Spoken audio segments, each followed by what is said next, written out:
a little earlier this year.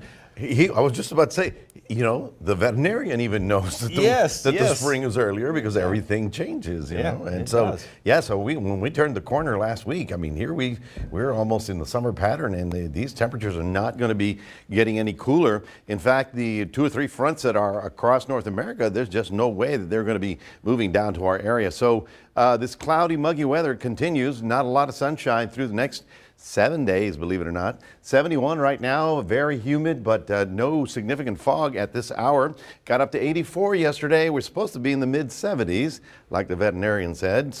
Spring came a little early, and it's definitely here. Our winds yesterday peaked at 34. We're going to be right about there again today.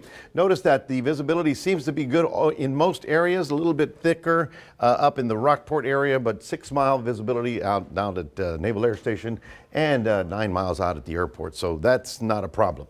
What we have is that storm on the West Coast. It's the same thing. It's been 7 days. It's been stuck out there. Remember, we called it a cutoff low because it's cut off from the flow. Well, that's pumping up the moisture into the Central Plains. But high pressure is over us, so everything's sort of going up and over. Right now, we actually do have some stormy weather moving up through the Dallas-Fort Worth area. There you see this big line of storms moving through Brownwood and Stephenville. It's going to be rolling into the Metroplex probably within the next hour or so. So I don't know if you're flying through Dallas or anything, but that's something to be watching. Here's that southwesterly flow. It comes this way, right? Southwest.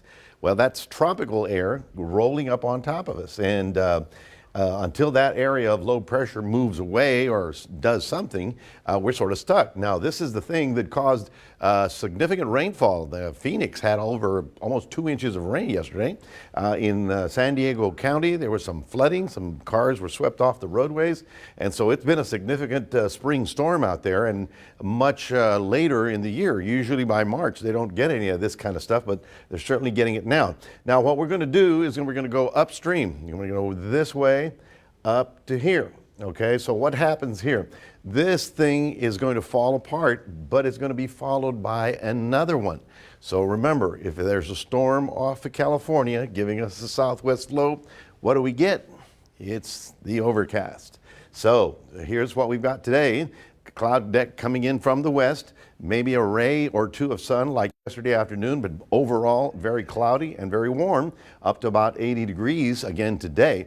And as I said, first of all, we've got this stationary front up in North Texas. It's not moving in our direction, but that is the focusing of the big storms. Then that first storm does move into Colorado.